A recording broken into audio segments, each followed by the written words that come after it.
Hoy, en hora clave, el gobierno lo tiene en la mira. El Congreso lo suspendió. En vivo, Molineo Connor contraataca. Además, un informe especial. 10 segundos fueron suficientes para matar a su padre y a su hermano.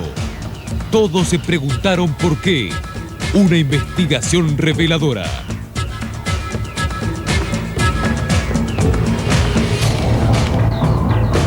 Lo terrible de este caso, del caso Funes, en que Tulio Adorna asesinó a casi toda su familia, no es que sea un caso excepcional, sino que viene de un contexto y una cantidad de hipótesis realmente inquietantes sobre las influencias que hoy pesan sobre los adolescentes, sobre todos, sobre nuestros hijos o nuestros nietos.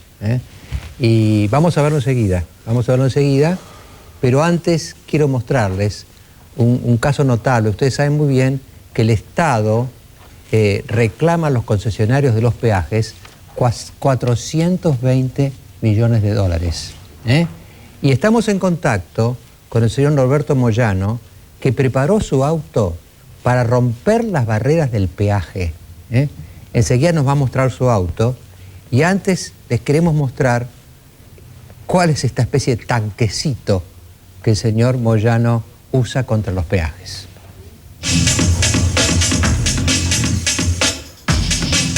El gobierno de Kirchner está al borde de abrir un nuevo frente de batalla. Por orden del presidente, se le pedirá a las empresas de peaje que devuelvan 420 millones de dólares por el supuesto cobro de sobreprecios. La Procuración del Tesoro demandará a las empresas concesionarias de rutas y autopistas ante la justicia civil.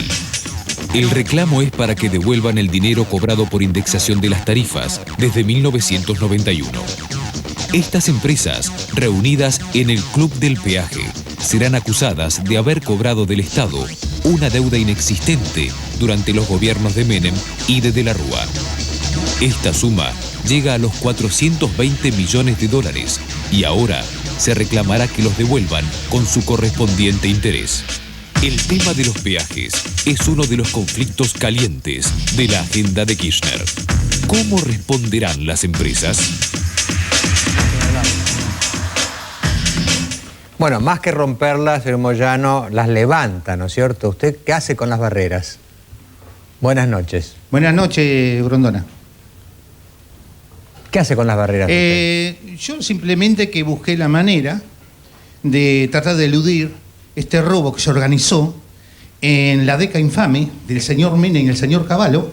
Entonces, yo quería aprovechar esto para decirles también por dónde viene y cómo empezó todo esto.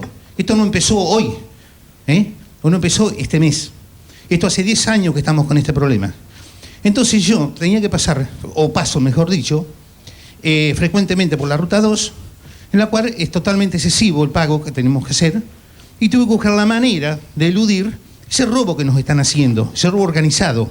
Es así de sencillo. En ninguna ruta del país yo he pagado peaje, ni pienso pagar tampoco, hasta que esto no se aclare y no sea como realmente tiene que ser.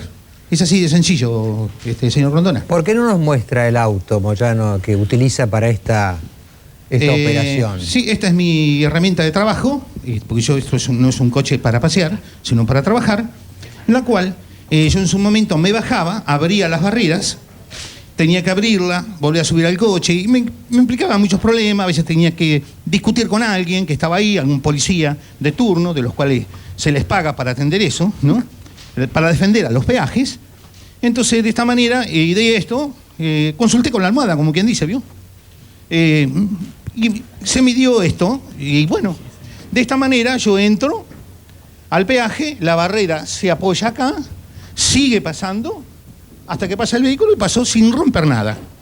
Es así de sencillo. A ver, discúlpeme, Moyano, ¿qué tal? Rosy nos saluda. No le digo mucho gusto porque cuando entró con ese auto maravilloso chocó el mío y me reventó el auto, así que me cuesta decirle mucho gusto, pero siguiendo con el tema, ¿sí? A mí lo que me sorprende es cómo hizo usted para medir con una barrera la altura justa y la velocidad justa para levantarla y no romperla. O sea, ¿quién lo ayudó?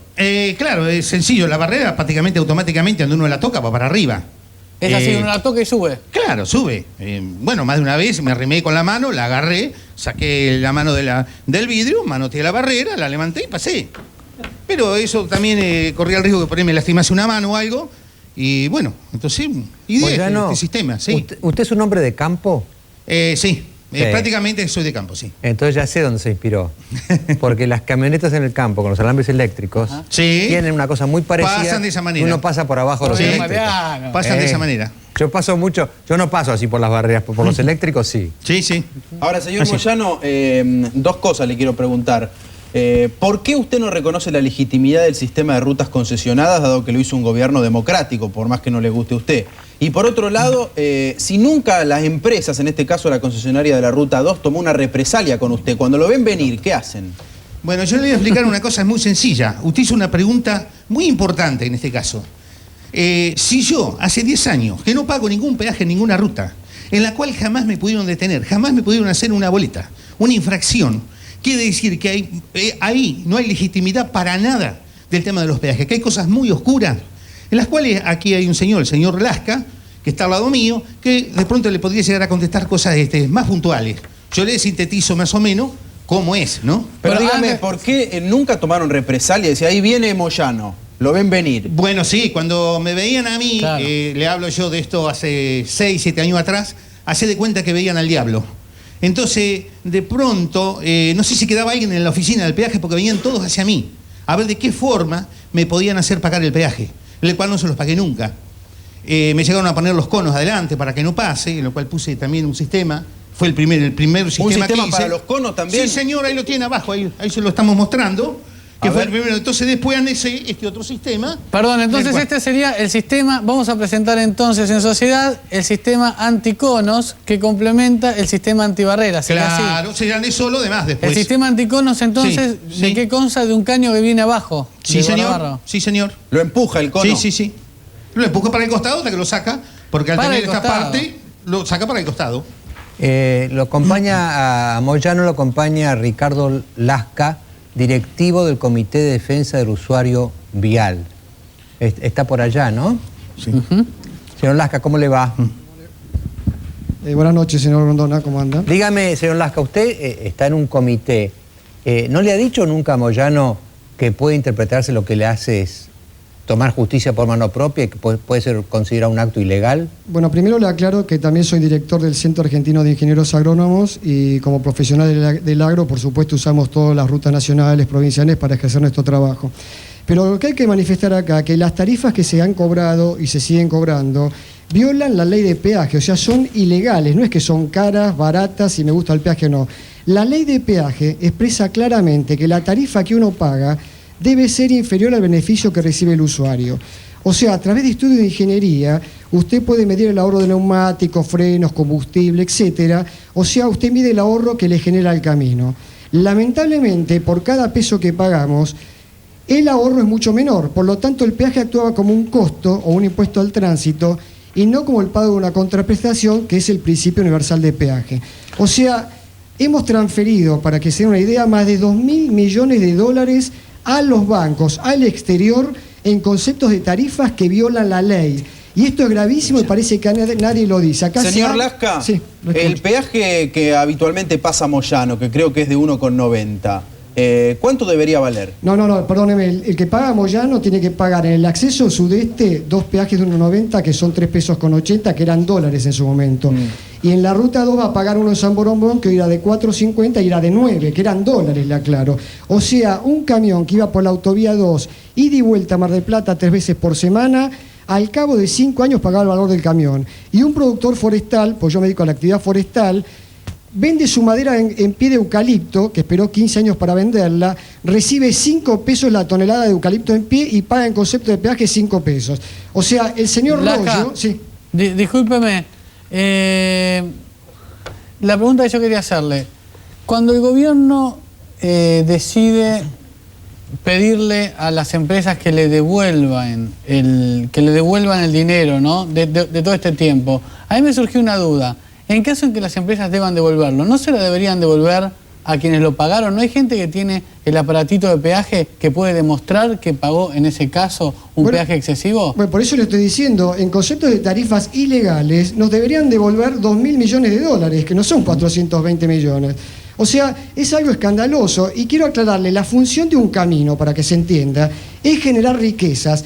Y usted debe elegir el método adecuado de financiamiento vial para que ese camino cumpla con esa función. Dígame una cosa, Sí. ¿ustedes intentaron alguna acción judicial, alguna acción legal? Bueno, en su momento sí, yo en forma particular le inicié un juicio a Cavallo favorable porque él nunca había hecho los estudios técnicos que fundamenten las tarifas, con lo cual quedó demostrado que el señor Dromi nunca había hecho los estudios que fundamenten la tarifa de acuerdo a la ley de peaje. Hay muchas denuncias penales por privación ilegítima de libertad por las barreras, hay denuncias penales por los tickets mellizos y truchos que se emitieron en la Ruta 9 del señor Macri, en servicios viales, 14 millones de dólares de evasión de IVA. O sea, hay muchas denuncias, pero bueno, convengamos que son juicios realmente muy complicados, uno tiene que lidiar con estudios muy jorobados de empresas de la construcción que son muy fuertes, y aparte yo me pregunto, si existe un ombudsman nacional, si están los legisladores, si hay funcionarios, ¿por qué los usuarios tenemos que ser castigados de esta manera? Muchas gracias, señor Lasca, muchas gracias, señor Moyano. Después va a tener que Moyano hablar con Rosín por el tema del abollón del auto, pero es otro tema. ¿Tiene seguro, Moyano? Espero que sí, ¿no? Bueno. Espero que sí. Vi con todo eso que le pegó a mi auto feo. Yo comprendo la indignación de Moyano, comprendo la indignación de Lasca. Uno muchas veces cuando paga le parece que son muy altos, pero voy a decir algo que es una cuestión de principio para nosotros. No se puede tomar justicia por mano propia. Yo creo que eso es inevitable, porque si no, si cada uno, por una cosa que cree que es injusta, empieza a actuar por su cuenta, esto es un caos. Esto me parece a mí. Yo puedo comprenderlo, es si se quiere pintoresco lo que hizo con el auto, ¿no? Pero la ley es la ley, aunque no nos guste. La única manera de defenderse es ante la justicia o hacer peticiones a los legisladores para que la cambien. Mientras tanto hay que bancársela. Creo que es así. Mariano, rompe el silencio Eduardo Moline O'Connor. Lo va a hacer en hora clave en unos minutos, un reportaje a fondo. Le vamos a preguntar, bueno, por su actuación en los fallos polémicos, los que están siendo materia de estudio para su destitución. Y obviamente vamos a hablar mucho de la década de los 90, ¿no? Que en definitiva es lo que tiene que ver con este juicio. Si hubo o no mayoría automática y los cuestionados fallos o sentencias de la Corte. Muy bien.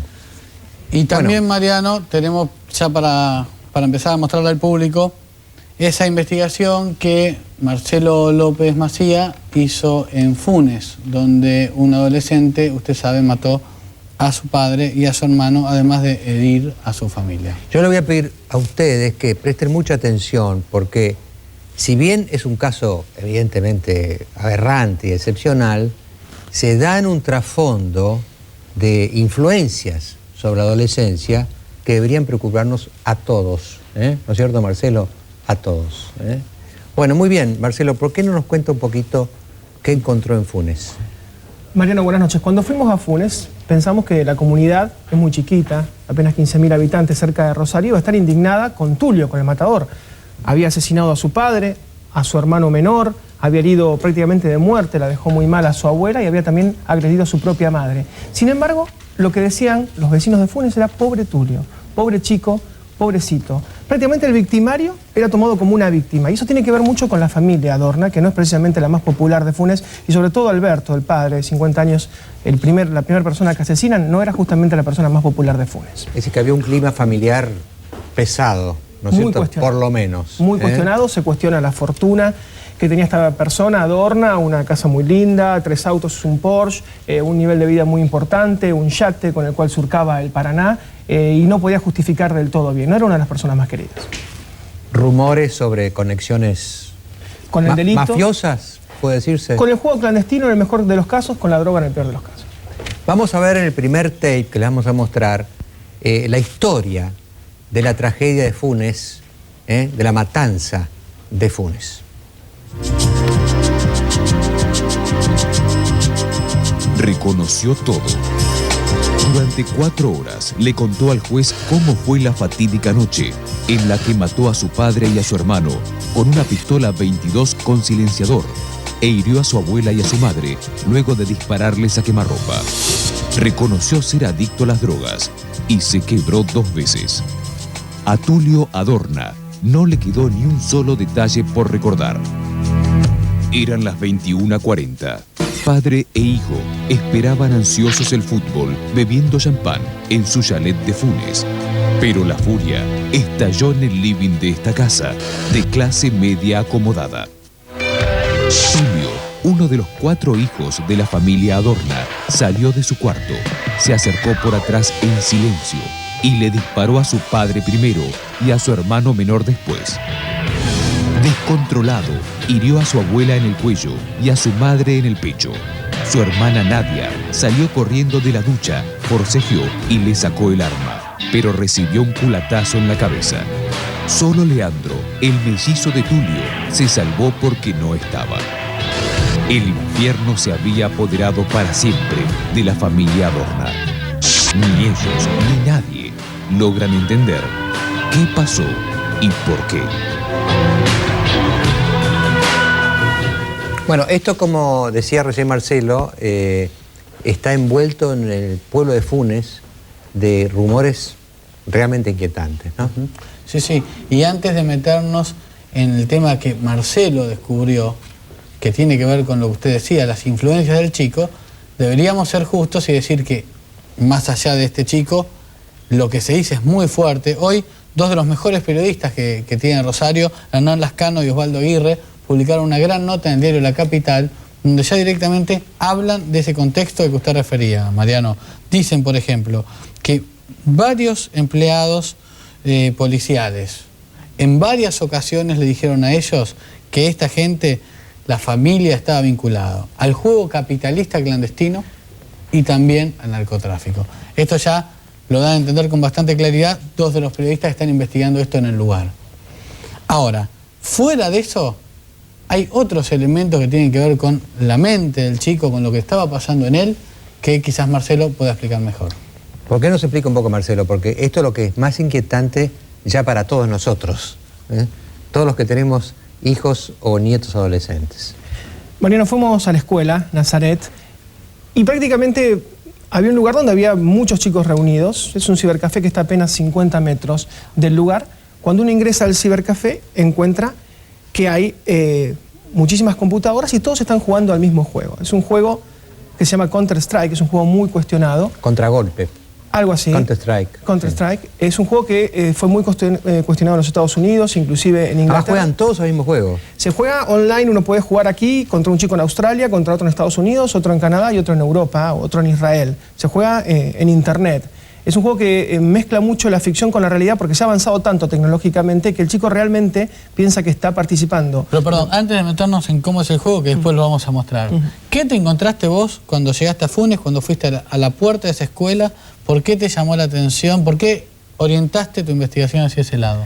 Veíamos justamente, bueno, que los chicos se pasaban buena parte, hay un montón de chicos ocupando las máquinas, entonces les preguntábamos Pero digo, ¿el ciber está cerquita de la escuela? Está a 50 metros.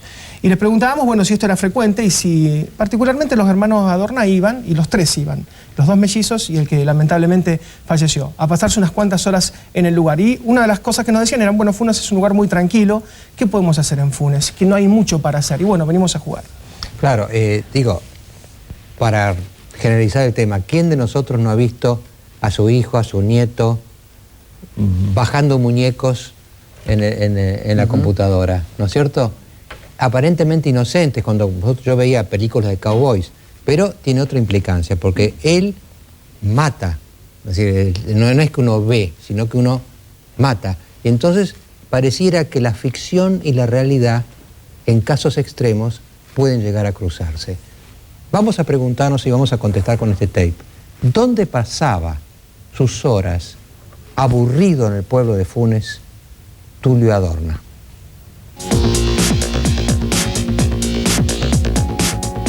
Tulio Adorna, el menor de 17 años que desató el horror en su familia al matar a su padre y a su hermano, además de herir a su madre y su abuela, confesó ante el juez que es consumidor de drogas.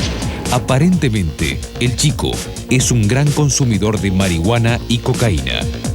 Y también un fanático de las computadoras.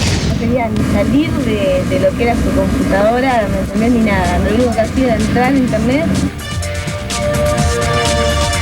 ¿Es un compañero de él? mis hermanas. Una sola cosa, ¿él venía a jugar acá, lo veías a veces así jugando? Como miles de otros chicos en el mundo, Tulio jugaba Counter-Strike, un juego de acción en primera persona que se juega en equipos y en red. Por eso, como muchos de sus compañeros del Colegio Nazaret, iba con mucha frecuencia al cibercafé que está a 50 metros del colegio. Hora clave fue hasta allí y pudo comprobar que el juego favorito es el Counter-Strike.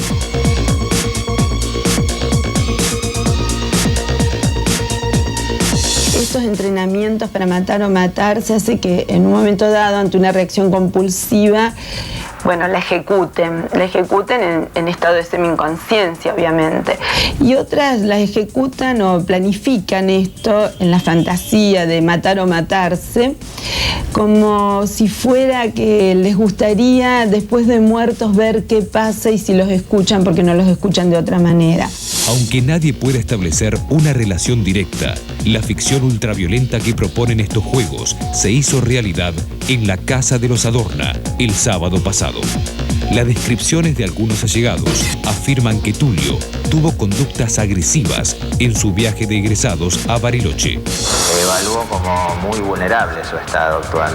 En este momento vamos a asignarle un psicólogo para que lo trate. Tratar de que no se lesione, que no intente suicidarse.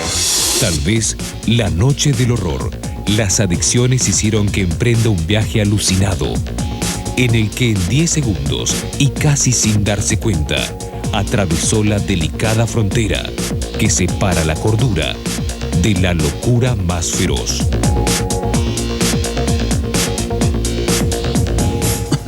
Claro, es la delicada frontera entre la realidad y lo virtual que está en la pantalla, entre la pantalla y la realidad.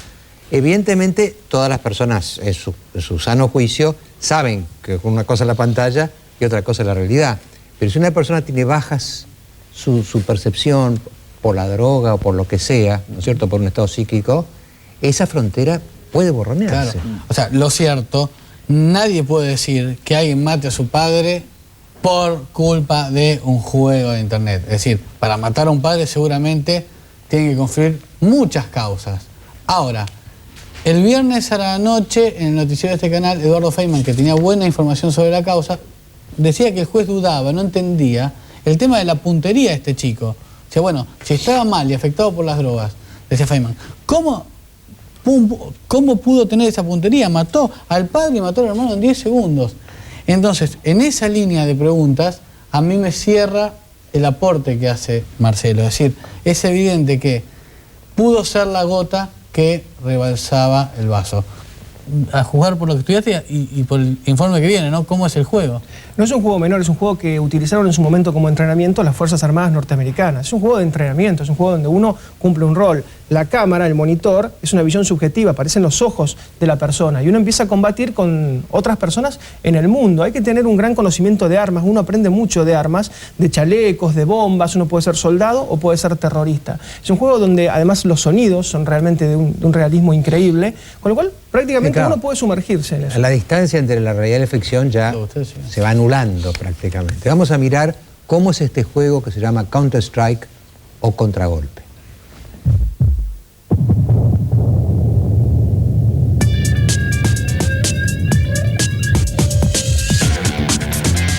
Promete una experiencia cargada de adrenalina. 20 escenarios, 27 tipos de armas y misiones como plantar bombas, secuestrar y asesinar. Se puede estar del bando de los terroristas o de los antiterroristas, pero la consigna siempre es matar y sobrevivir a toda velocidad. Vos tenés que matar a la mayor cantidad de gente en el menor tiempo posible, sí o sí. Porque si no, perdiste. Tenés que eliminar a todo lo que está enfrente tuyo, sí o sí. Directamente matar al contrincante. Matarlo, eliminarlo o destruirlo. En el Counter-Strike hay 2 equipos de 10 personas que compiten liquidándose. Cada bando tiene que cumplir un objetivo, pero siempre deben aniquilar a los contrarios. Y el equipo que mata a más enemigos a mayor velocidad gana. También te deja elegir el chaleco antibalas te deja elegir granadas, te deja elegir ametralladora. La cabeza es el punto, digamos, el que más sacas vida. En el pecho también saca mucha vida. Y en las piernas y los brazos menos. Toda esta experiencia se puede vivir en primera persona y como si fuera real desde el teclado de una computadora. Se sienten como que son dueños de un poder que no pueden lograrlo nada más que con este juego. Pueden matar, destruir, eliminar.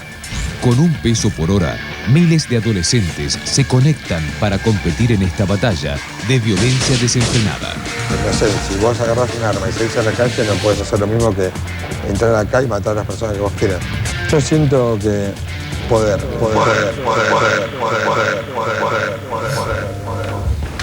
Está con nosotros la doctora Mirta Gelman de Hapkin, ¿se dice? Hapkin. Hapkin. Bueno, ella es experta en violencia adolescente, pero me dijo lo que realmente es, yo no lo había escuchado nunca, porque vos decís pediatra, si hablas de un experto, un médico experto en chicos, pero ella es médica experta en adolescentes. ¿Cómo es eso? Sí, soy eviatra, o sea, eviatra. De efebiatría, que es el abordaje de efebo. todo, claro, de todo lo que hace a la salud adolescente, no en violencia exclusivamente. Va a hacer falta más médicos como usted, me parece. Sí. Bueno, la primera pregunta que yo le haría, doctora, es esos juegos, ¿no es cierto?, a los cuales los chicos juegan y juegan y juegan, ¿puede tener alguna influencia en su conducta cuando dejan de jugar? Mire, doctor, usted recordará la década en que hablamos tanto de la televisión y la influencia de los eventos violentos, tal es así que incluso el drama de Denver, repetido después en Canadá, usted recordará que se le atribuyó a esta imitación o a esta inducción. Nosotros tenemos en el cerebro incluso neuronas que se llaman de manipulación, de cómo todo lo que entra por los órganos de los sentidos, sobre todo por las retinas, esta intoxicación de retinas que tenemos, está demostrado que afecta el comportamiento.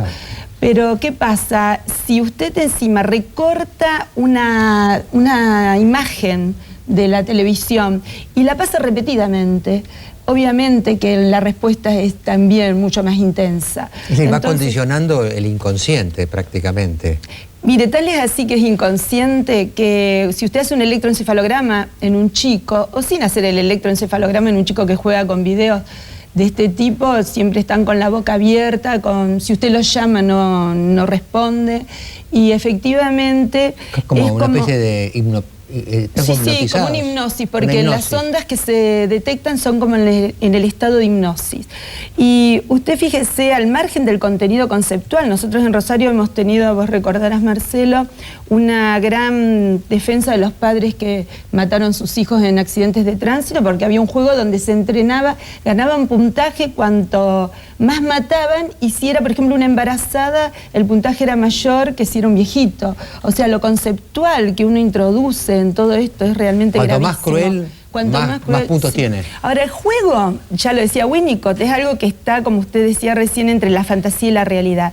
Pero en un niño que se está construyendo, no está entre la fantasía y la realidad. Sobre todo cuando ocurre esto del contexto que ustedes hablaron, de un lugar donde el entretenimiento es realmente no solo pobre, sino enfermante. El entretenimiento... Perdón, Mirta, hay otro elemento interesante, y es que Mirta, en muchos casos, asesora a juzgados de menores allí en Rosario, y seguramente tiene mucho más elementos puntuales sobre lo que pasó. ¿Qué otras cosas, además del juego, sin duda el juego, pudieron haber influido ese día en este chico, de acuerdo a lo que leíste en los diarios, de acuerdo a lo que se dice en la ciudad? Sí, yo les agradezco de no hacerme hablar específicamente de este caso, pero sí es cierto que es un factor, un cofactor esto del videojuego que pudo haber influido. Yo realmente quisiera que se entienda de que hablamos tanto de aborto prenatal y no hablamos del postnatal, porque nosotros parimos un chico, la madre lo tiene que lactar, con lo que significa simbólicamente esto de amamantar. Pero en el adolescente el padre es el equivalente a la madre para el lactante. Entonces el padre que no adopta a su hijo, el padre, yo hace muchos años hablaba del padre intermitente que ni siquiera permite una figura sustituta o complementaria, pero ahora tenemos el padre ausente. Cuando hablo padre hablo de función padre, entonces la desnutrición normativa que implica la ausencia de padre hace que este chico no desarrolle no solo la maduración desde el punto de vista físico, porque hay trastornos de todo tipo, sino también esta cuestión de la construcción. Sí, hay que volver a hablar moral, ¿por qué no? Y la de lo que hace la convivencia. La moral se enseña. Totalmente. Parece que hay como un pudor de no hablar de moral, ¿no? Hay que enseñar la moral. Totalmente. ¿no? Fíjense que esto que estamos haciendo nosotros ahora, que es una hipótesis, como decía Gerardo, es una hipótesis de que pudo haber influido en este chico esta especie de saturación del Counter-Strike y demás. Yo creo que la diferencia que tiene con mi niñez, yo veía películas de cowboy, o uno puede ver hoy en día Terminator, cualquier cosa, pero uno la ve. Acá uno actúa, es decir, está mucho más cerca. Es una realidad virtual. Claro, está mucho más cerca porque uno es actor. Exacto. Uno no es espectador, es actor, ¿no? Y fíjense lo que refuerza la hipótesis. No decimos que es seguro, es una hipótesis, ¿no? Que abarca, que puede afectar a muchos chicos. Vamos a dar ahora un tape similar de la tragedia de un chico, José, que en España mató a su familia.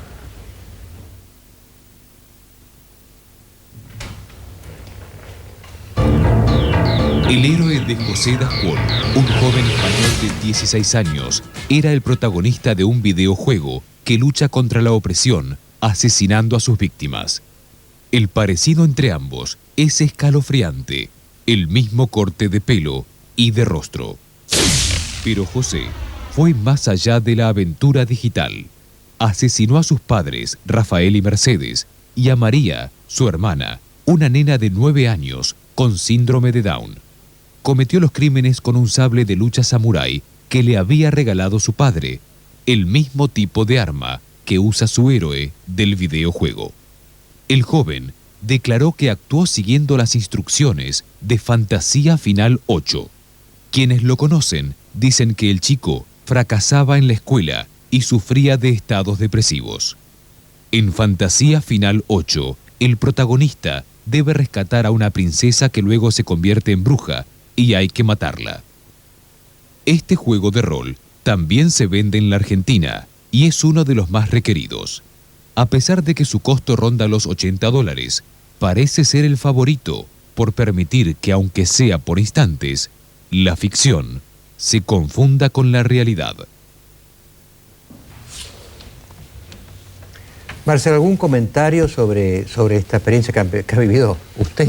Porque realmente usted estuvo en el foco mismo. Dos datos de la realidad, Mariano. En Buenos Aires se dice que la multiplicación de los polígonos de tiro tiene que ver en buena parte con que muchos chicos pasan de la fantasía a la realidad y quieren tirar. Y este chico, Tulio, muchos se sorprendían de que la pistola tuviera silenciador. Porque uno dice, ¿por qué alguien tiene en su casa un arma para defensa y le pone un silenciador? Lo que pasa es que Tulio y varios integrantes de la familia tiraban en el patio y practicaban. Había pasado de la fantasía a la realidad y se entrenaba. Claro. El tiroteo ya es real, ¿no es cierto? Ahí estamos viendo imágenes, disculpe Mariano, está llegando a nuestros estudios Moline O'Connor, que por primera vez va a hablar largamente con nosotros después de lo que ocurrió en el Congreso. Claro, fíjense, doctora, que es el video, la práctica de tiro y el tiro. Es decir, ya se va acercando cada vez más a la realidad. Y antes de todo eso, problemas familiares, una supuesta mala relación con el padre, bueno, una violencia que parece emerger en la familia y las drogas y el alcohol. O sea, y el padre que todo un panorama, no era una figura ejemplar, evidentemente, el padre, como decía la doctora, no era el dador de normas, ¿no es cierto? Sí, yo no conozco a este padre específicamente, pero sí quisiera decir de que para que un chico esté tan atraído de la vida in vitro hay que hacer una vida en vivo donde circule más el afecto y la flexibilidad, ¿no? Porque realmente ahora tenemos dos modelos de padres, o el autoritario, que tampoco ayuda a la salud del adolescente o el abandonante. Usted sabe que a mí me encanta la definición de salud de los catalanes, que me la enseñó un maestro mío, Maglio, que es vivir con felicidad, libertad y responsabilidad. Y eso es salud, nada más que eso. Bueno, yo me estaba acordando, para cerrar este tema, hay un autor llamado Tiger, un sociólogo, que dice que las enfermedades tienen una función social. Por ejemplo, la alergia. En un lugar donde hay mucha contaminación, los alérgicos les avisan al resto que está pasando algo, ¿no?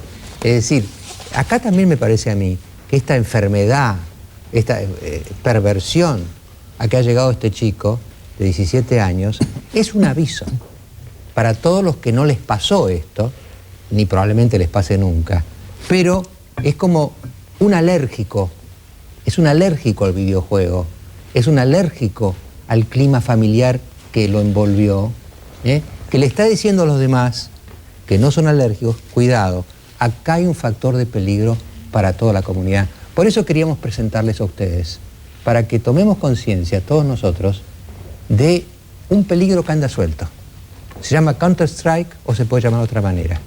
Los chicos están expuestos a una invitación a la violencia como protagonistas, no como espectadores. Y el alérgico se llama Tulio Adorno. Ya está acá el doctor Moliné O'Connor. Antes de los auspicios vamos a pasar un tape que resume de alguna manera toda la polémica que ha habido sobre él, y después de los auspicios vamos a hablar con él.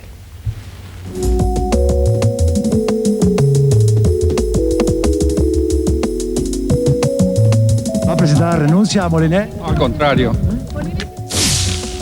Suspendido como juez de la Corte Suprema, hoy a Eduardo Moliné O'Connor le toca estar en el banquillo de los acusados.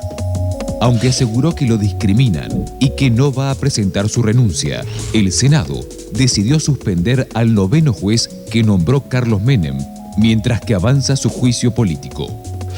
Para muchos, cerebro de la mayoría automática, el juez de 65 años es quien hoy despierta la polémica judicial, reclamando que se anule su suspensión. Yo creo que la suspensión del doctor Moliné O'Connor ha sido correcta, que le correspondería una separación de su cargo. No tengo buena impresión de la actuación como ministro de la Corte del doctor Moliné O'Connor. Me parece que ha integrado lo que públicamente se llama la mayoría automática menemista, que hasta sus propios congéneres en el mundo del tenis no le han tenido demasiada simpatía. Tras la renuncia de Nazareno, muchos sospechaban que se acercaba el juicio a Moliné, y no se equivocaron. Pero la suspensión despertó en algunos un tufillo a movida política. Me parece una medida totalmente arbitraria, inconstitucional. Me parece que, bueno, es parte de la enorme pantomima que se ha realizado en el Congreso de la Nación. Yo estoy convencida de que no hay causales para la remoción del juez de la Corte. El hecho de que el presidente haya decidido por cadena radio y televisión pedir el avance contra la Corte, eso se viene realizando en forma automática, que yo ahora encuentro la mayoría automática, pero en el Congreso. Me parece que es como decir que todo esto en definitiva es una maniobra política que tiene un final anunciado. Yo voté por la suspensión porque me parece que de ninguna manera implica prejuzgamiento. Creo que es conveniente que quien está sometido al juicio político, a las presiones del juicio político, a la incertidumbre del juicio político, momentáneamente no tenga la facultad de decidir. Con las causas Meyer, Macri y Magariños sobre sus espaldas, los rumores dicen que es casi imposible que Moliné vuelva a la Corte, uno de los frentes de batalla más activos del gobierno de Kirchner. Yo veo que ahora hay gente que descubre la mayoría automática, gente que hoy está en el gobierno y que no dijo una palabra durante toda la década, ahora de repente encuentra que hubo una mayoría automática que en muchos casos la benefició. No es que siempre, en todos los casos, votaran igual determinados jueces, sino que en los casos críticos que eran sensibles al poder político, eso efectivamente existió. Es una batalla que recién comienza. En tanto, Moliné jura resistir. ¿Será justicia? Después de los auspicios, el doctor Eduardo Moliné O'Connor. Las siguientes empresas acompañan a Mariano Grondona.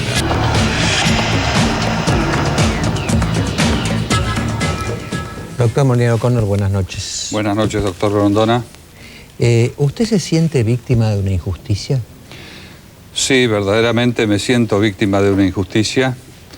He hecho mi exposición oral ante el Senado con la confianza que da hacer públicas las razones que tiene cada uno cuando está sometido a un proceso, y espero que esa exposición ante todo el mundo, no solo ante mis jueces, sino también el resto de la sociedad que contempló por televisión cuál era el nudo de la defensa que yo he intentado en este juicio político, lo atienda y en definitiva me absuelvan. Ahora, doctor Moliné O'Connor, digamos, si bien hay argumentos fuertes a favor de los que dicen que se le está cometiendo una injusticia, haciéndolo salir de la Corte, ¿usted cree que su entrada en la Corte fue justa?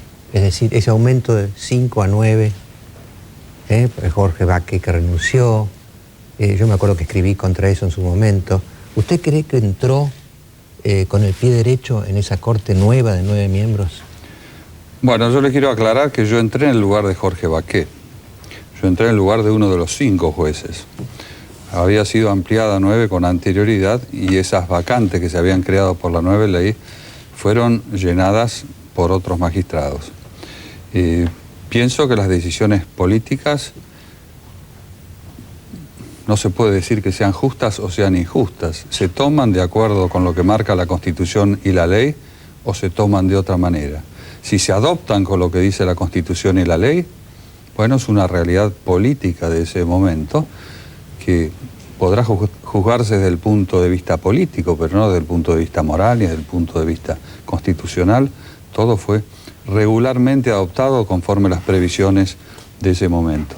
Hubo una frase terrible, por lo grosera, del senador Gioja, no lo voy a repetir acá, pero que dio para mí un poco el meollo del encono, ¿no? Que dijo este hombre, usted nos ha tenido agarrados con todo el tema del corralito, todo este tiempo, y de alguna manera le asignaba a usted el rol del verdadero líder de la llamada mayoría automática, ¿no? Nazareno era el presidente, usted era el vice, pero usted era el hombre fuerte.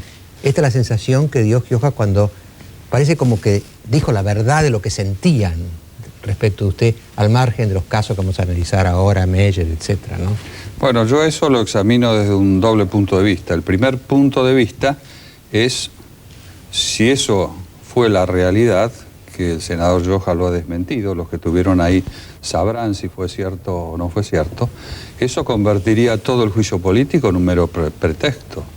Es decir, si el deseo es sacarme por esa circunstancia, todas las causales que se invocan no tienen ningún sentido, sino nada más que armar un proceso para obtener un desplazamiento porque hay una determinada área en la cual mi presencia molesta, ¿no es cierto? Ahora, doctor... En cuanto a la cuestión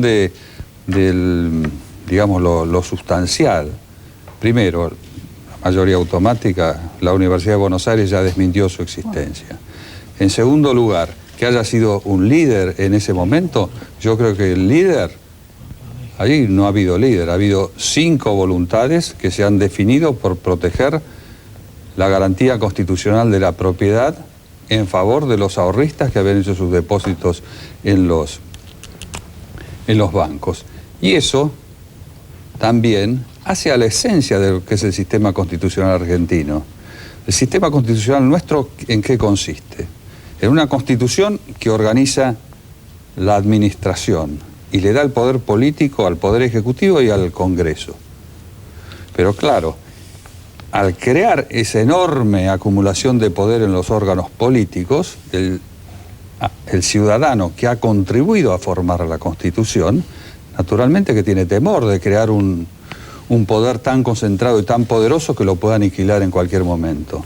Entonces la otra parte de la Constitución es la parte de las garantías individuales.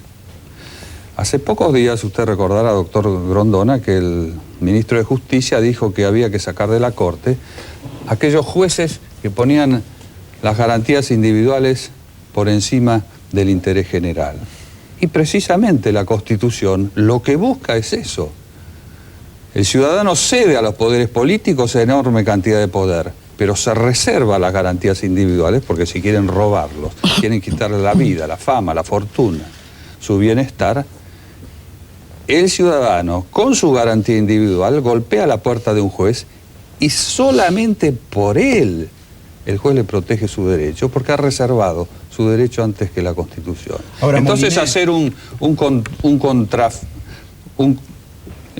contradictorio entre el interés general y el interés individual es falso. Constitucionalmente no significa nada. Al contrario, nosotros estamos presentes como jueces, desde la Corte hasta el primer juez de la nación de las instancias más bajas, para proteger a ese ciudadano. Y de eso depende la libertad, de eso depende la subsistencia del ciudadano.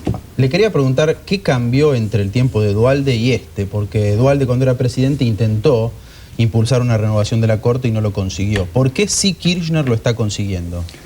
Bueno, eso es una pregunta que yo no me puedo contestar. Lo único que le puedo contestar es que ninguno de los cargos que me formulan tienen el más mínimo sustento. La política es así, en un momento cambian las circunstancias y usted tiene los votos para obtener los 2/3 necesarios para tomar determinadas decisiones, en otros no los tiene. Ahora, acá si estamos en una sociedad seria, de lo que se trata no es de tener los votos, sino de tener las razones. Porque cuando uno tiene los votos y no tiene las razones, usted sabe muy bien en manos de qué clase de sociedad estamos. Y que es máquina trituradora, que la gente no tiene derechos, sino que simplemente es una operación contable. Tenemos tantos votos, la otra parte tiene tantos votos. Pero no son solo votos, Moliné. Detrás de ese voto hay una fundamentación que están ejerciendo los senadores y es la facultad de ellos. La fundamentación no la tienen, porque si usted escuchó el debate que hubo el año pasado después de mi exposición oral, no se dio una sola razón. Sobre los cargos que se formulaban, si usted me refiere una sola razón, la escucho. Pero lo único que se refirieron los senadores es si tenían la facultad de suspender o no la tenían. Ahora, ¿por qué suspendían? La verdad es que no hay una sola que se vinculara con los cargos que me formularon. Ahí dijo una, en ese tape que dimos, Terraño, dijo que él cree que es mejor que quien esté sujeto a juicio, durante el juicio, no pueda actuar de juez, sin que eso implique prejuzgamiento porque puede ser absuelto. Eso me parece muy interesante, pero si la Constitución estuviera escrita de otra manera, claro. Porque ese es un argumento para desarrollar cuando se está escribiendo la Constitución. Entonces los constituyentes pueden, con toda razón, decir es preferible que un juez no se encuentre en ejercicio de su cargo mientras dura el juicio político. Los constituyentes del 94 lo tuvieron presente y concedieron exclusivamente esta facultad para los jueces de la Cámara de Casación hacia abajo, y no lo concedieron para la Corte Suprema. Y no lo concedieron no por casualidad, sino porque la Corte Suprema constituye la cabeza de uno de los poderes del Estado. Entonces, si le dejamos a un poder del Estado que avance sobre los otros poderes, en un momento dado se puede conformar, digamos, una unificación del poder en manos del Congreso. Pero porque perdóneme, pueden suspender al presidente de la Nación exactamente igual que a mí, sin ninguna razón evidente. Destituyen mientras dure, claro, mientras dure ese procedimiento, después lo destituyen también. También destituyen a toda la Corte, entonces se queda. Pero aquí no es Congreso, toda la Corte, el Congreso se queda con la totalidad del poder.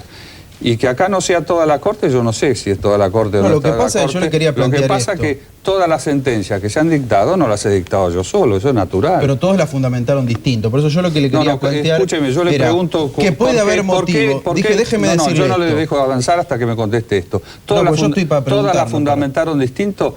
contésteme cuál es la fundamentación distinta de mi acusación respecto de los otros casos. Y probablemente haya que hacerle juicio también a los demás. Probablemente no, digan exactamente, porque a mí me están juzgando. Empezaron con Nazareno y renunció, ahora lo juzgan a usted y probablemente se haga lo mismo con otros que están tuvieron la misma sentencia que precisamente por unos hechos. Y no hay ningún otro hecho que me distinga en las... Primero, en Eso las no dos significa páginas. que no se vaya a tratar de juzgar a los demás. Pero déjeme decirle esto. Sí. ¿Qué pasa si hubo mal desempeño? Es decir, usted antes decía que no, era inconcebible que un poder se metiera con el otro. Pero si hay mal desempeño en un juez, la Academia de Derecho habla de arbitrariedad, fallos contrarios a derechos, atajos para pasar por encima de normas. O sea, si hay hechos, no delitos, pero hechos que son contrarios a derecho en sus fallos, ¿esto no es causal de mal desempeño? Por ejemplo, el caso Magariños. La Corte ahí no tenía nada que hacer. Vamos a ir a un corte y lo contesta después, doctor. Sí, cómo no. Ya volvemos.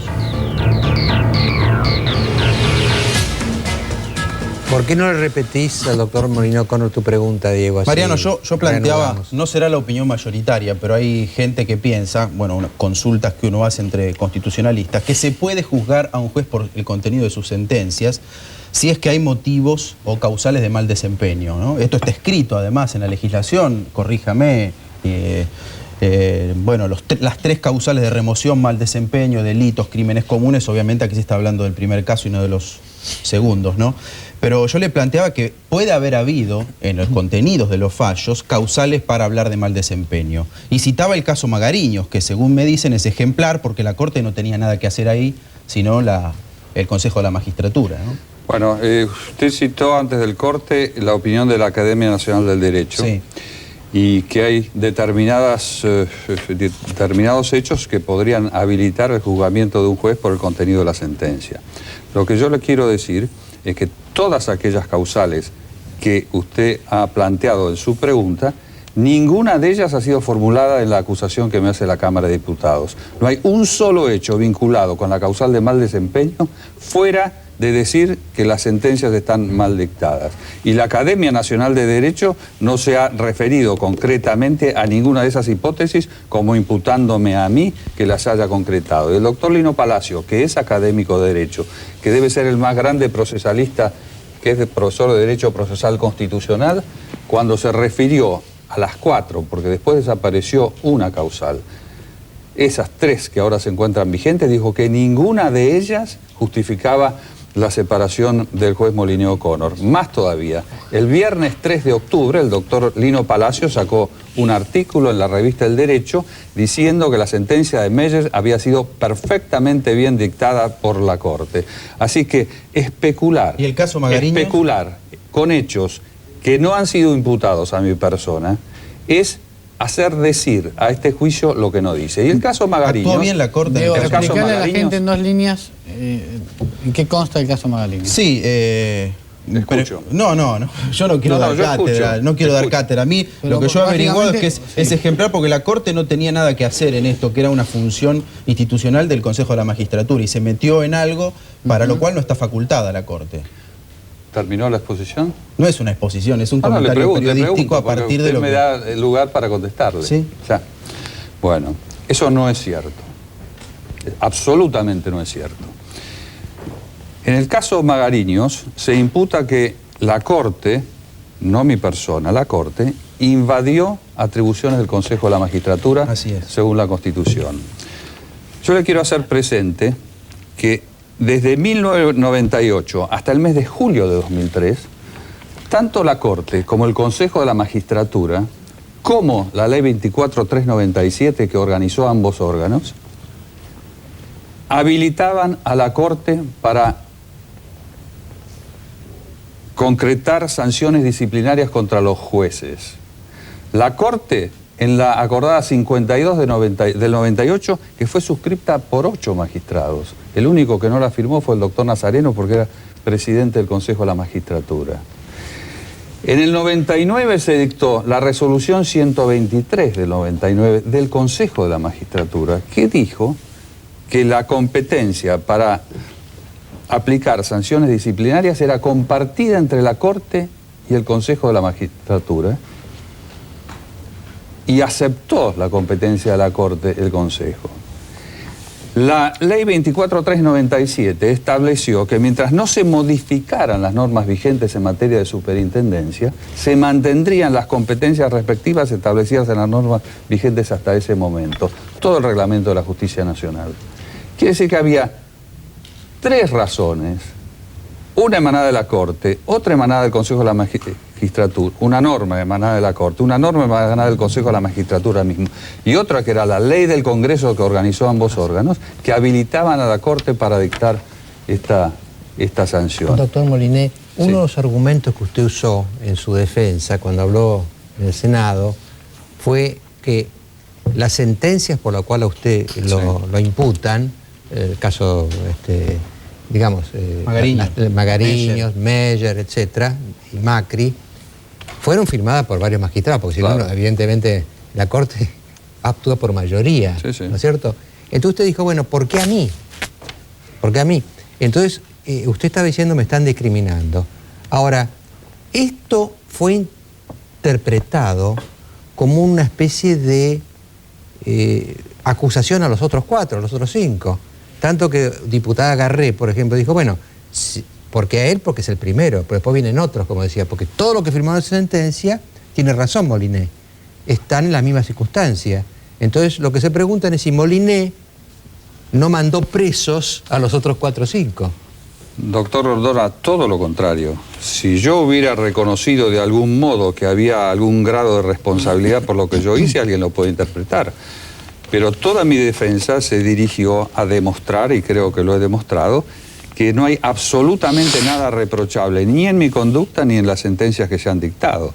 Lo único que yo quiero poner de manifiesto, y quise poner de manifiesto, y seguiré poniendo de manifiesto, es que las sentencias de la Corte las firman 5 magistrados por lo menos, en estos casos en algunos hasta 8.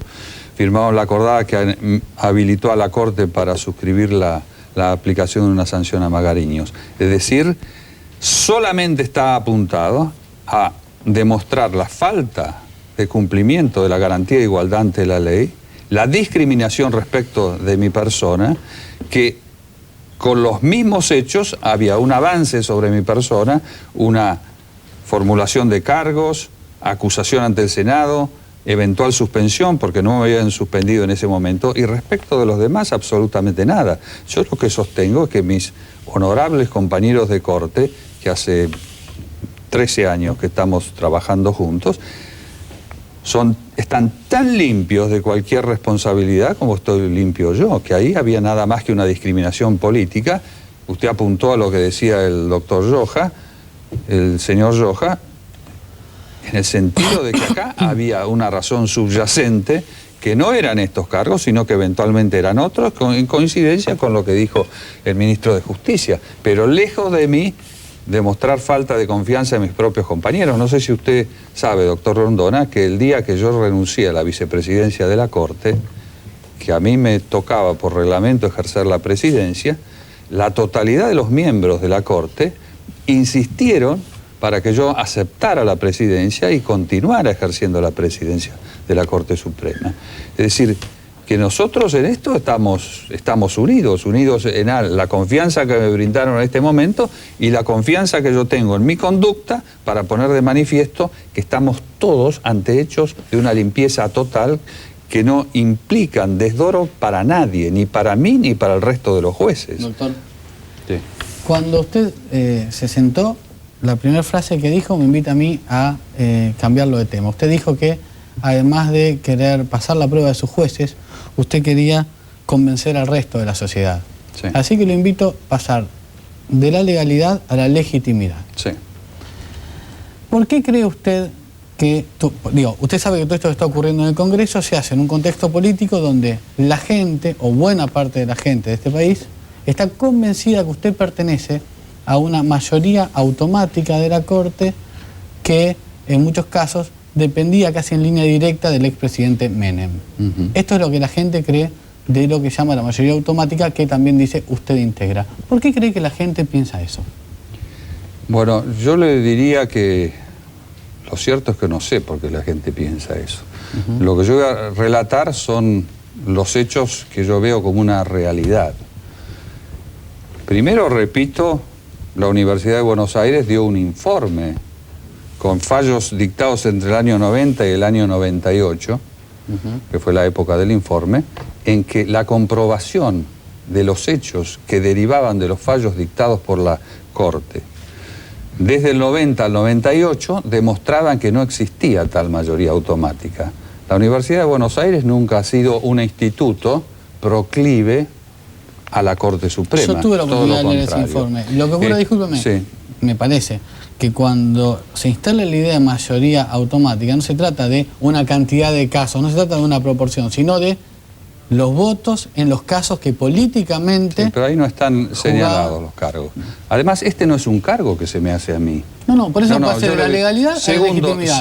Yo creo segunda cuestión que le quiero... El voto conjunto en temas que eran cruciales dentro de la política tiene que ver no con... se revela en los hechos eso. No. Hay votos muy importantes en el mundo de la política, el per saltum, por ejemplo, que lo redactó el doctor Petraki. ¿No es cierto? Yo no firmé el per saltum, no adherí jamás a la doctrina del per saltum. El voto de Peralta, que también fue un voto crucial, lo proyectó el doctor Fait. Es decir, ha habido un entrecruzamiento de opiniones en varios casos cruciales. Para aclararle un poco al público, ¿no? Pues Fait, Petraki, Belucio, son los llamados jueces históricos, porque vienen de la época de Alfonsín, ¿no es cierto? Claro. Es por eso estoy refiriendo a esos nombres. Y después yo lo que me guío es por los comentarios de las revistas especializadas, el derecho, la ley, jurisprudencia argentina. Y si usted lee eso, se va a dar cuenta que los fallos, casi todos tienen comentarios elogiosos respecto de las decisiones que se han tomado. Entonces, eso es lo que cuenta en mi opinión interna. Ahora, doctor, la Corte Suprema, antes de ir a una pregunta más personal, ¿no? La Corte Suprema puede actuar libremente y a conciencia si, se lo pregunto casi técnicamente, si no cuenta con legitimidad por parte de los ciudadanos? O sea, si los ciudadanos no le dan legitimidad, si no los reconocen tan honestos como usted dice, o no los reconocen tan independientes como usted dice, si la gente, por el motivo que sea, no piensa eso, ustedes sin esa legitimidad, entonces, ¿pueden administrar justicia bien? Hay, digamos, dos clases de respuestas. Primero, a mí no me llamaban por teléfono, no me llamaba nadie, nunca. Yo he dictado mis fallos de acuerdo con mi conciencia, mi leal saber entender y la Constitución y la ley. Y siempre lo he hecho así. Esa es la razón básica de todo esto. La parte profunda. Y después, digamos, la legitimación social. Usted fíjese que el juez, en muchas ocasiones, y cuando protege la libertad de un individuo, a veces se encuentra contra el resto de la sociedad que la ha condenado a esa persona, nada más que por lo que se cree antes del juicio. Yo no sé si usted se acuerda, no se debe acordar por la edad, del caso Pengerek. Espero que sea por la edad, no me acuerdo. Por la edad, sí, era un caso de una supuesta violación, que había un zapatero cerca de Ranelagh, que todo el mundo le imputaba la violación y la muerte de Norma Pengerek, que era una víctima desgraciada de algún perverso que anduvo por esa zona. No había diario que no condenara al zapatero, que no me acuerdo en este momento quién era. Bueno, los diarios vendían 1 millón de ejemplares por día en ese momento sobre la figura del zapatero. Pasaron 6, 7 meses y se demostró que ese zapatero no tenía absolutamente nada que ver con el caso Pengerek. Y ese juez, que en definitiva resolvió en contra de las acusaciones que tenía toda la sociedad en contra. Los jueces, muchas veces, tienen que actuar de esta manera. Y actuando de esta manera es como cumple con la Constitución y la ley. Entonces no es uno de aquellos, digamos, factores que puedan decidir la continuidad del juez o la satisfacción moral del juez que tenga la legitimación de orden social. Lo que él tiene que tener la legitimación es si él cumple con la ley y con la Constitución y con su propia conciencia, que es lo que yo he hecho siempre. Algo complementario con lo que le planteaba Gerardo. Tenemos un gobierno con alta popularidad que está tratando de renovar ciertas cosas en el ámbito de la justicia, en otro poder. En la Corte, y se viene también alguna mirada crítica y de cambio para la justicia federal desde el gobierno. La pregunta es si todo esto apunta a revisar lo que se hizo en los 90, para usted, en la década de los 90, ¿cómo funcionó la relación entre el Ejecutivo y el Judicial? ¿Por qué está cuestionada esa relación en la Argentina de hoy y con alta popularidad? Yo la verdad que lo ignoro porque está cuestionada. Lo que sé que en esa época al doctor Menem la Corte le declaró 15 inconstitucionalidades y en la época de la Corte anterior declaró solo una, es decir, que hubo un control de constitucionalidad estricto. Ahora, si se va a atacar a los poderes del Estado según la época en que sucedieron hubo determinados, digamos, partidos políticos o colores políticos dentro del gobierno, eso no forma parte de lo que es la Constitución Nacional. Aquí de lo que se trata es de la continuidad. La designación de los jueces inamovibles de por vida, ¿qué sentido tiene para asegurar la independencia de los tribunales? Que cada presidente de la nación tiene una escasa oportunidad de designar jueces y sobre todo una escasísima posibilidad de nombrar ministros de la Corte. Lo mejor que puede pasar es que los jueces de la Corte estén desvinculados del nombramiento del presidente que está en ejercicio. En democracias como la norteamericana, que ha habido continuidad desde 1787, cuando se instala la primera Corte, entonces cada presidente se encuentra con una Corte que tiene un origen diferente. En este momento, eso es lo que sucede. Y avanzando sobre la Corte y poniendo gente del presidente que está en ejercicio, no se asegura la independencia de la Corte. Todo lo contrario, lo que se asegura es que haya... a Zaffaroni? Zaffaroni, yo no me refiero a nadie. Yo estoy haciendo una consideración general sobre lo que conviene o no conviene con la designación de los jueces. Le dejo una pregunta, doctor Molinero Cónor, para después del corte. Se dice que usted apelaría ante la suspensión, todavía el juicio definitivo no ocurrió, pero sí de la suspensión a sus propios colegas de la Corte, y quería preguntarle si va a hacer eso y si usted espera que sus colegas de la Corte lo respalden o se distraigan. Después del corte me contesta.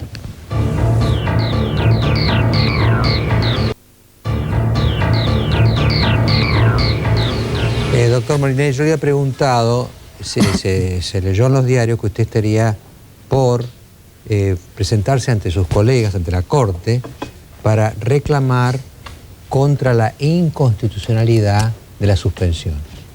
¿Es correcto esto? Vea, doctor Rondona, lo que yo le quiero decir, que en un Estado de Derecho, como es el nuestro, toda persona, incluso un ministro de la Corte, tiene derecho de apelar a todas las instancias que le brinda el ordenamiento jurídico vigente. Según el ordenamiento jurídico vigente, de las decisiones del Senado tiene recurso extraordinario ante la Corte Suprema de Justicia de la Nación. Y después, según el ordenamiento jurídico vigente, según la Constitución del 94, existe la vía ante la Comisión y ante la Corte Interamericana. Si no sé por qué yo debería abdicar del ejercicio de esos derechos. Si yo creo en las instituciones consisten en su conjunto. Ahora, ¿no cree que toma un riesgo político ante la Corte? Si la Corte le llega a decir que no. Tengo la vía internacional. Así que usted renunciar no va a renunciar. No. ¿Y si viera que están los votos para su destitución, no evalúa en su fuero íntimo una renuncia? ¿Por qué voy a renunciar si hay votos para mi destitución, si yo tengo la razón, la justicia, el derecho de mi parte? Pero la última palabra la tienen los senadores.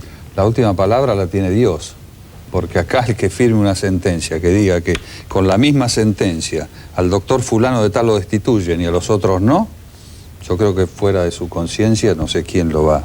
Bueno, a menos que los otros estén en la cola, ¿no? Es decir, que después venga López, después venga Vázquez. Eso entonces convertiría este juicio en un juicio a toda la Corte, por las sentencias que dicta el tribunal en su conjunto, lo cual haría todavía más inaceptable lo que se está haciendo. Ahora, hablando un minuto de este tema, usted en verdad perdió raspando. Si bien perdió 40-18 en el tema de la suspensión, hace falta 2/3. Quiere decir que hubo un voto, con un voto 2 del otro lado, ya no estaban los 2/3. ¿Cómo evaluó usted que esa mayoría de apenas 2/3 podría repetirse también con su destitución? Bueno, yo le diría esto. Yo le diría que ahí dentro de esa mayoría de 2/3, esto es nada más que, digamos, una fantasía, porque lo que realmente no existe es la atribución de suspender. Pero si saltando por encima de la Constitución buscan la suspensión de cualquier manera, trataron de demostrar que lo hacían por 2/3 y lo consiguieron por un voto. Un voto en el cual verdaderamente hubo algunos votos sorprendentes de gente que había votado siempre de determinada manera dentro de algún bloque que se pasó de bando. Pero yo confío. Una senadora riojana que se pasó de bando. Parece que sí, sí. Yo siempre he confiado en la Constitución, en las instituciones, y confío que desde aquí hasta el momento en que se dicte la resolución y después de producida la prueba, porque hasta este momento no hay una sola prueba sobre nada, ni sobre ningún hecho, ni sobre el contenido de la sentencia, ni sobre nada. En ese momento haya una reflexión final y el Senado rechace. Le voy a decir a mis dos colegas que hagan 2 preguntas finales cada uno. La última mía va a ser esta. ¿Es verdad que usted quizás el martes, que es el primer día hábil, va a intentar ir a su despacho y se lo van a prohibir por la fuerza pública? Yo ignoro eso. ¿Qué es lo que van a hacer? Yo me voy a sujetar a lo que dice la ley, la Constitución, y como usted sabe, doctor Grondona, yo nunca he provocado un escándalo institucional ni me propongo hacerlo por primera vez en estas circunstancias. Doctor, usted no lo dijo, pero lo sugirió, que con las designaciones, no sé si en curso, el gobierno está poniendo en riesgo la independencia del Poder Judicial, como si fuéramos algo así como una tiranía. Me llama la atención, escuché durante la semana, creo que una palabra suya, que según parece dijo que es un gran jurista Zaffaroni. ¿Es cierto que dijo esto del candidato a juez? Bueno, el doctor... ¿Lo piensa en serio o piensa que forma parte de un operativo político para quitar la independencia del Poder Judicial? Bueno, creo que no he dado ninguna respuesta que a usted le hiciera pensar que no era serio lo que yo decía, ¿no? No dijo, no, si lo piensa en serio, si está convencido de lo que dijo. Yo lo que creo que el doctor Zaffaroni, a quien personalmente no conozco, tiene una gran cantidad de antecedentes académicos. Ahora, la designación del doctor Zaffaroni depende del Senado de la Nación. Yo no sé si va a evaluar el Senado de la Nación sus antecedentes académicos o algunos otros que han puesto de manifiesto sobre cuya realidad yo no tengo conocimiento directo. ¿Otra? 2 y 2. Sí. Porque yo voy a aprovechar las 12, ¿te aviso? Sí. Bueno, no, es un tema, si uno quiere, más informal. ¿Cómo le cae escuchar una y otra vez a gente que dice Moliné en determinados momentos cruciales para el país estaba viendo tenis en el exterior? Bueno, eso no forma parte del juicio político. No lo sé, pero por eso tiene que ver con lo que siente el argentino que está mirando, el ciudadano. Vea, me parece un comentario realmente insignificante respecto de lo que puede hacer una persona. Seguramente usted se toma sus vacaciones. Nadie le pregunta qué es lo que hace. Ni evalúa si podría dedicarse a alguna otra cosa en sus tiempos libres. Yo nunca he estado afuera en momentos cruciales. A veces las crisis se han producido cuando yo estaba afuera. Pero ese es un episodio indiferente. ¿Y siguió viendo los torneos o regresó? De ninguna manera. Además me parece que esa ocupación es una ocupación honesta y honorable, y el deporte es una actividad que le hace bien a la gente, no solo física, sino moralmente. El deportista es un hombre honesto, bien intencionado y acostumbrado a cumplir las reglas. Así que no veo qué clase de desdoro puede ser que una persona sea un deportista. Puede ser, sí, que una persona tenga ocasiones de actuaciones desdorosas en otra área, pero no veo cómo puede conectarse una cosa con la otra. Gerardo. Doctor, dos preguntas. La primera es para que me ilustre. Si sus apelaciones en foros internacionales prosperaran, ¿cómo termina ese proceso? ¿En la confirmación suya en un cargo o en una supuesta? Pregunto desde, ahí sí, no sé, desde la ignorancia pregunto.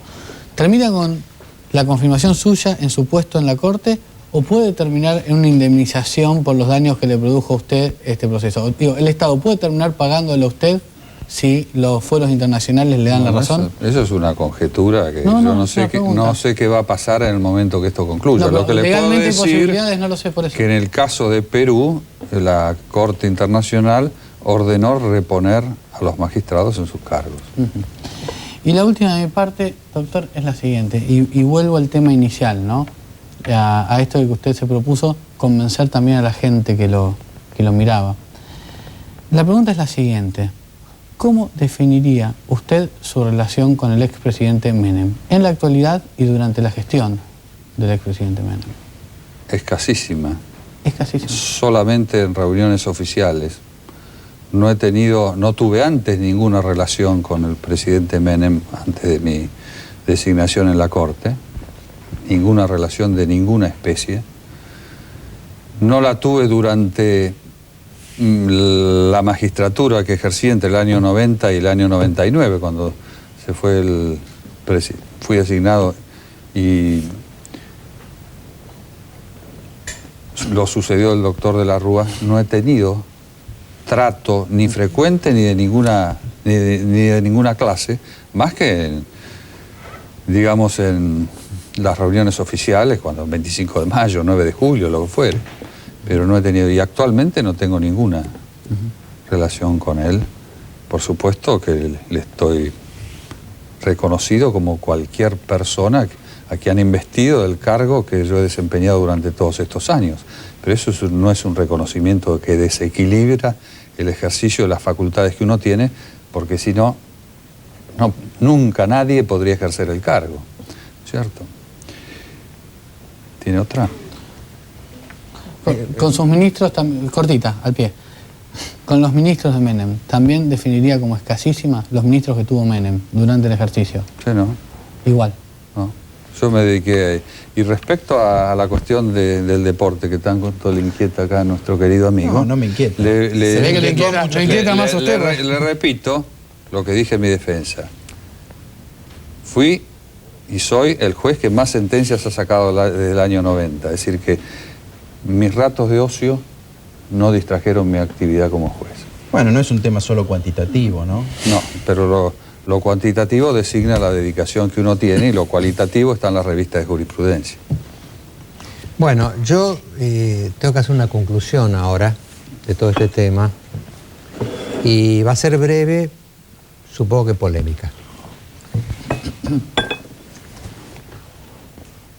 Yo creo que el doctor Molineux Connor, si Menem no hubiera hecho la barbaridad de aumentar de 5 a 9 los miembros de la Corte, no habría sido miembro de la Corte.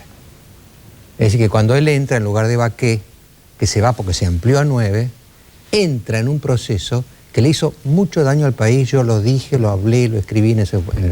Aumentar el número de miembros de la Corte de 5 a 9 para tener aparentemente una mayoría favorable fue un acto, si bien legal, porque era legal la prueba está que ocurrió, para mí fue un acto profundamente perturbador de la República. Y yo creo que lo que le están haciendo a Molineux es otro acto profundamente perturbador de la República. Porque no se puede echar a los jueces por sus fallos. Si a los jueces se los echa por sus fallos, la última instancia no es la Corte, es la Comisión de Juicio Político del Congreso, que le dice, no me gustó ese fallo, por lo tanto, marche preso. Entonces, es una paradoja. Pero este hombre, que no debió haber entrado en la Corte, no debería salir de ella. En el próximo bloque, después de pedirlo al doctor Molineux Connor, vamos a explicar por qué los familiares de María Marta García Belsunce se niegan a extraerse sangre. Doctor Molineux, muchas gracias. Gracias, doctor Rondón. Ya volvemos.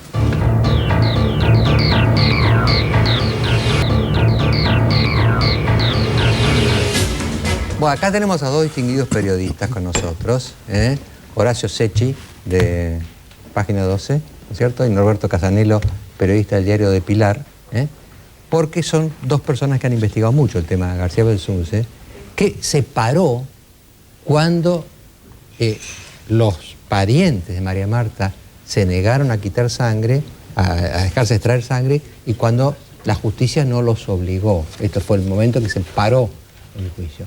Entonces hemos preparado un pequeño tape para que vean también nuestros colegas por qué los García Belsunce, la familia, se niegan a sacarse sangre.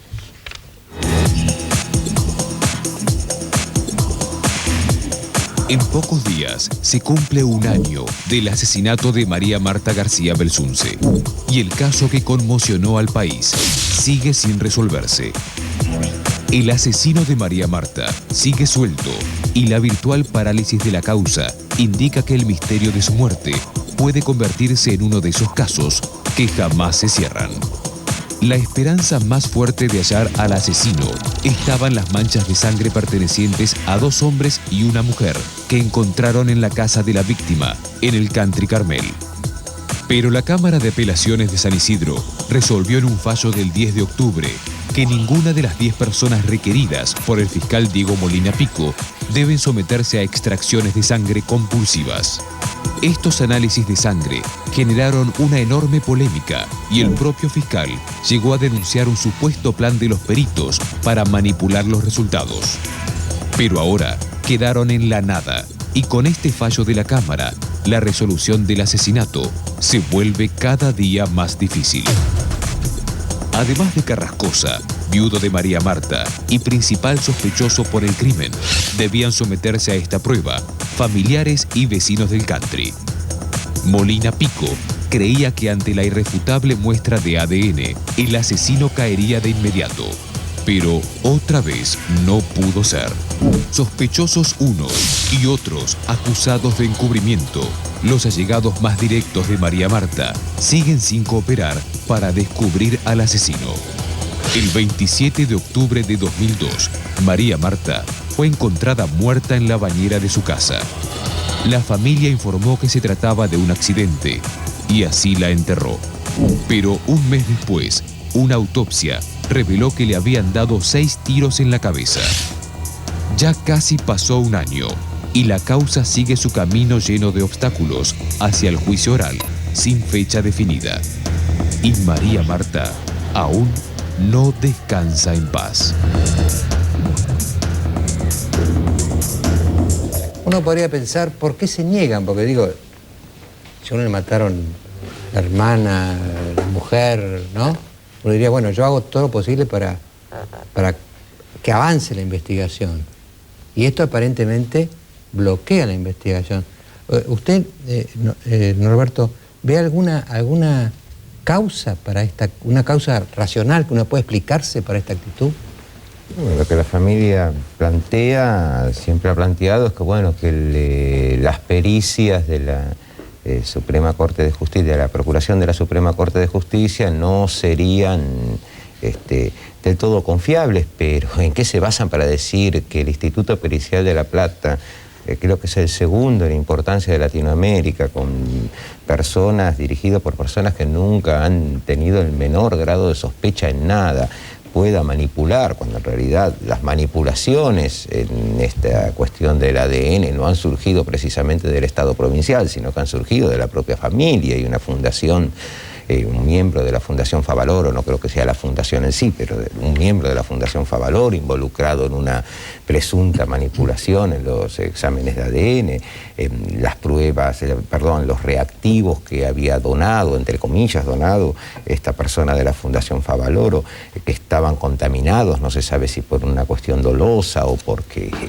bueno, por error, pero son errores que no se pueden cometer en este tipo de casos. Bueno, pero lo cierto es que la familia es la que interpuso todos los recursos habidos y por haber como para que esta prueba no se haga. Y bueno, al final la Cámara Penal de San Isidro, en un fallo dividido, pero que creo que el resultado del fallo, el objeto del fallo fue el mismo, que fue impedir que se haga la extracción de sangre compulsiva. Dos jueces de la Cámara, Margarita Vázquez y Rodríguez Maíz, dijeron que directamente era inadmisible la apelación de Molina Pico. No sé, los camaristas sabrán por qué dirán que es inadmisible, pero creo que si no se puede recurrir ante la Cámara, no sé ante dónde se puede recurrir. Y Maroto habló de que las extracciones de sangre compulsivas podrían ser una violación a las garantías. Entendemos que el derecho es garantista, creo que los jueces deben ser garantistas porque es parte del derecho, pero... Yo pienso, Norberto, por ejemplo, el caso de Belín Vázquez, es otro caso que no se quiso dejar extraer, el tema famoso, ¿no? Porque no quería... Era víctima. Claro, estos son imputados. Belín Vázquez no quería hacerlo porque no quería agravar la situación de su padre adoptivo, vamos a decir, que está comprometido, pero ella era víctima. Era víctima. Acá, no digo que son sospechosos, pero de alguna manera víctimas no son. Ahora no sé si es una violación a las garantías constitucionales. La impresión digital en una comisaría, ¿qué es? Entonces todos los que están detenidos y no pueden ser identificados deberían salir. Disculpe, yo quería preguntarle a Horacio Secchi, que también viene investigando mucho el tema. ¿Por qué crees, vos, lo tengo porque fue compañero mío, ¿por qué crees de verdad que no los obligan a los García Belsunce a sacarse sangre? Yo iría un poco más atrás. Yo me pregunto por qué ellos ofrecieron sus venas en marzo para sacarse sangre, que era el momento en que estaban, el momento más complicado del caso para ellos. Es decir, se supone, yo entiendo que en realidad ellos están actuando de una forma en el estrado judicial y de otra forma, como vulgarmente se puede decir, por la galería. Es decir, hacen grandes conferencias de prensa, una de las cuales fue dedicada a decir, pero si nosotros somos inocentes y nosotros somos los que estamos pidiendo que nos extraigan sangre. Esto fue aproximadamente en marzo. Y fueron ellos los que, con una estrategia, yo creo, excelente, lícita además, han ido interponiendo recursos como a las 4 muestras de sangre que recogió la justicia en diciembre, ellos agregaron 73 muestras 6 meses después, recogidas de la casa donde había pelo, saliva, de todo, que además no tienen ninguna garantía de ser efectivamente, ahí han pasado centenares de personas. La escena del crimen ya... Y esas pruebas se sumaron como grupo al pedido de análisis de las otras 4 muestras que eran sanguíneas. Cuando los peritos de la Corte resolvieron el ADN de esas 4 muestras, el patrón genético, ellos ahí es donde frenaron empezaron a frenar el pedido de extracción que habían generado ellos. Ahí creo que eran masculinos o femeninas, ¿no? Claro, ellos fueron los que frenaron el pedido de extracción que habían generado ellos. Ahora, ¿por qué cambian o eso forma parte de una estrategia para embarrar la cancha? Yo creo que todo el caso fue una estrategia para estirar el caso. Todo desde el inicio, desde la muerte desde la muerte de María Marta, esto se ha estirado porque la primera actuación oficial es 10 días después. 10 días después. Yo digo una cosa, ¿no? Me pongo en el lugar de que a uno le pase una cosa así y que uno sepa que es inocente. Y además que quiera que se descubra el culpable.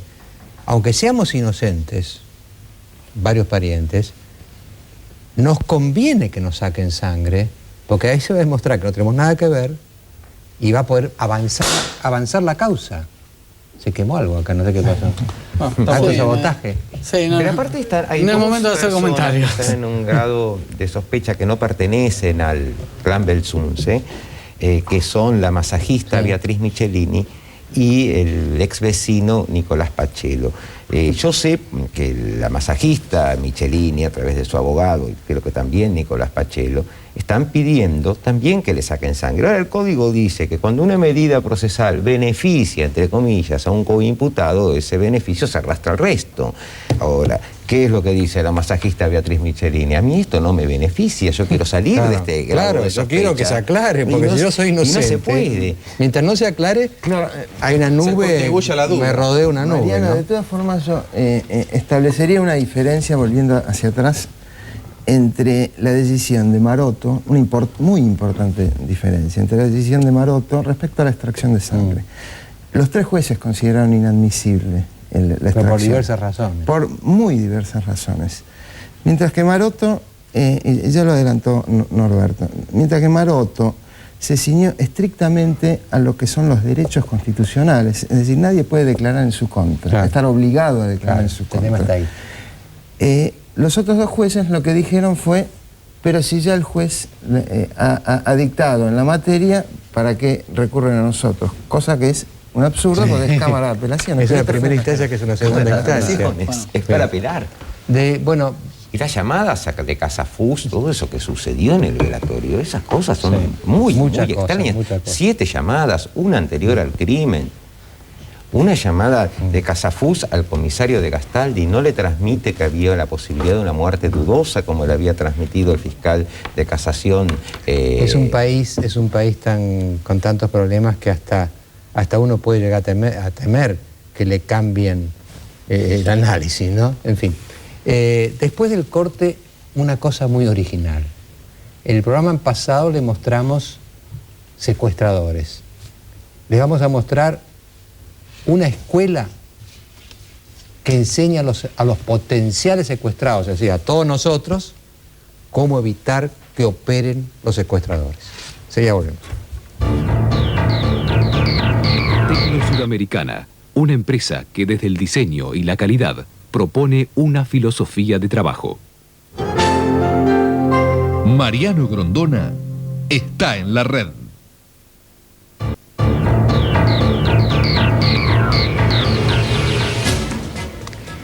Lo que va a ver usted ahora en este tape hubiéramos pensado que era insólito hace muy poco tiempo. Una escuela de capacitación antisecuestros.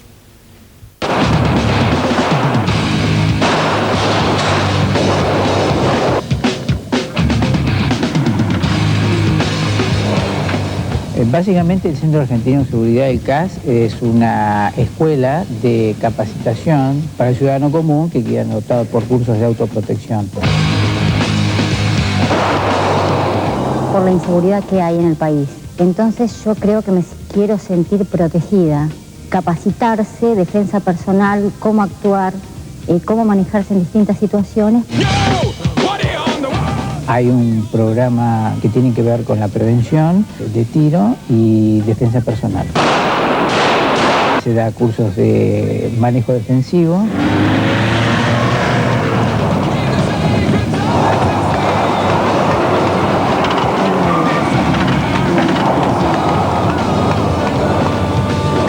La inseguridad en Argentina no es que haya comenzado tampoco en diciembre, ya evidentemente que hace años venimos con un aumento del delito.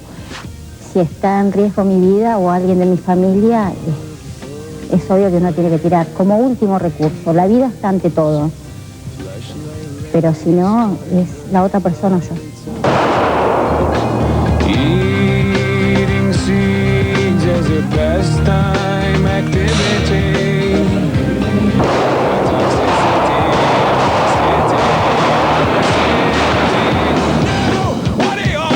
Nosotros no que proponemos uso un arma, es una cuestión muy particular, pero si una persona opta por usar un arma, se tiene que entrenar.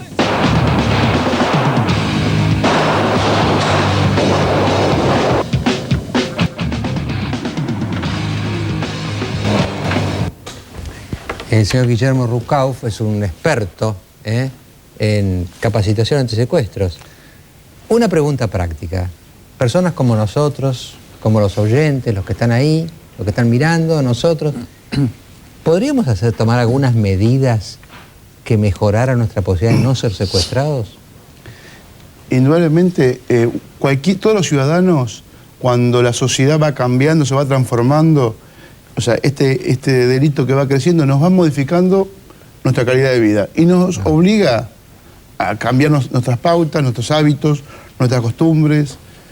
Indudablemente, yo veo que a veces las personas eligen, por ejemplo, un restaurante que está al costado de una ruta que a los delincuentes les queda de pasada.